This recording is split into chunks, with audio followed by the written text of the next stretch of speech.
Boa tarde, pessoal, tudo bem? A gente vai dar sequência, aos devocionais falando sobre o poder da oração. A gente vai continuar hoje com Paulo, porque a história de Paulo, o testemunho de Paulo é maravilhoso. Paulo, ele está em Filipe, ele está na segunda viagem missionária dele, e aí ele e Silas, através da oração, eles libertam uma moça. E essa moça, ela tinha um espírito de confusão, de adivinhação. E os donos dela lucravam muito com isso. Então, Paulo e Silas, quando liberta ela desse espírito maldito e imundo, eles ficam muito bravos, porque eles vão perder dinheiro com isso. Então, eles incitam a população toda contra Paulo e Silas. E Paulo e Silas são o quê? Espancados e presos.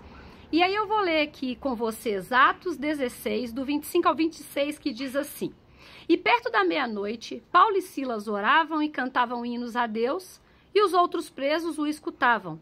De repente sobreveio um tão grande terremoto, que os alicerces do cárcere se moveram, e logo se abriram todas as portas, e foram soltas as prisões de todos. Quando eles estavam ali adorando ao Senhor, quando eles estavam ali orando, as cadeias foram abertas. Algo extraordinário aconteceu. E aí eu pergunto para você, o susto que os presos e o susto que o carcereiro podem ter tomado foi gigante. Porque como assim o poder da oração é capaz de abrir uma cadeia? O carcereiro fica desesperado, porque o medo dele de ser condenado, por Roma. Por quê? Porque a cadeia tinha que ser uma coisa toda certinha, não podia os presos fugirem. E aí simplesmente Paulo manda ele ficar descansado. Fala para ele, não precisa preocupar, a gente não vai em lugar nenhum. Só que imagina a surpresa dele, da atitude de Paulo. Paulo, ele tá livre, porque foi o Senhor Deus que liberou ele e Silas, mas ele se posiciona porque ele não quer justiça. Ele não quer nada escondido, ele quer a justiça de Deus para que as outras pessoas reconheçam. Então eu levantei o porquê do propósito disso na vida de Paulo e Silas. O primeiro, mostrar o poder do Deus em situações difíceis e que devemos glorificar mesmo em situações adversas. O poder do Senhor na nossa vida, a gente não pode ficar só bendizendo e adorando o nome do Senhor na hora que as coisas estão fáceis, não. A gente precisa continuar mesmo em situações adversas, orando, agradecendo, louvando o nome do Senhor. Eu não canso de falar da minha mãe. A minha mãe tinha 25 quilos, tratando um câncer de estômago, e ela só sabia adorar ao Senhor, agradecer ao Senhor. A única coisa que ela pedia para o Senhor é sustenta o meu corpo. Mas ela, hora nenhuma, ela falava por que Deus estava fazendo aquilo com ela, porque ela sabia que Deus, ele estava no controle de todas as coisas. E a gente precisa entender que mesmo em situações adversas, a gente precisa adorar e bendizer o nome do Senhor. Outro propósito, converter o carcereiro e a sua família, e também os presos que estavam ali à sua volta. Como assim, Tatiana? Você está me falando que uma coisa tão grandiosa dessa para alcançar um carcereiro? Sim, para alcançar a minha vida e a sua vida, o Senhor move mundos e fundos, porque todos nós somos importantes para o Senhor, cada um na sua individualidade. O Senhor nos ama, Ele quer a gente salvo, o que Ele puder fazer para que a gente entenda que Ele é Senhor da nossa vida.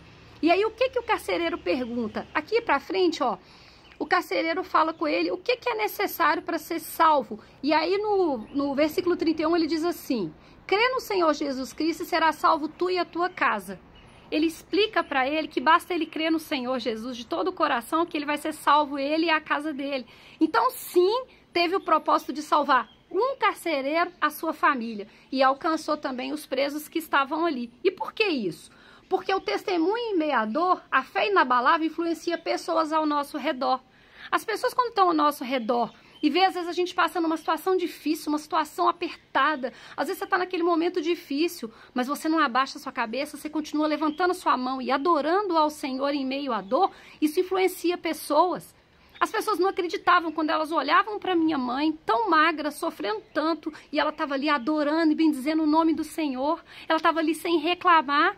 Ela somente adorava e agradecia ao Senhor a oportunidade de mais um dia de vida e pedia ao Senhor, sustenta meu corpo. A gente precisa entender que a nossa vida dá testemunhos para quem está à nossa volta E Silas e Paulo demonstraram para aqueles presos ali, sabe lá Deus por que eles estavam ali, mas imagina uma vida tocada dentro de uma cadeia, sendo transformada. De repente, quando eles saírem dali, eles vão levar uma outra vida junto ao Senhor, pela influência que Paulo e Silas tiveram ali no meio deles. E outro ponto que eu coloquei, Deus está sempre no controle. Não é uma cadeia, não é um desemprego, não é uma separação, não é uma droga, não é a situação de vida financeira, não é uma enfermidade que é uma cadeia na sua vida, que o Senhor não esteja no controle. Ele está no controle de todas as coisas. Paulo e Silas podiam sair da cadeia, mas o que eles esperaram? A justiça do Senhor, para que o nome do Senhor fosse exaltado, para mostrar para todos eles que aquela cadeia ali não segura, porque quem está no controle é o Senhor Deus. E por último, não busque justiça escondida. Deus exorta em segredo e honra em público. O que Paulo fez? Seria muito fácil Paulo sair escondido. Estava de madrugada ali, meia-noite, ninguém ia ver e ele ia embora e tá tudo certo. Mas não é assim que Deus quer fazer na minha vida e na sua vida. O propósito do Senhor na nossa vida é que quando a gente buscar Ele no secreto, Ele vai nos olhar, Ele vai cuidar de nós, Ele vai nos exortar, porque muitas vezes a gente precisa de exortação, às vezes a gente está num caminho errado, às vezes a gente está fazendo coisas que não agradam ao Senhor Jesus, e Ele vai nos exortar no secreto. Entra lá dentro do seu quarto, fecha a porta, ora ao Senhor, e Ele vai falar no seu coração que você e eu precisamos mudar, o que precisa ser feito na nossa vida.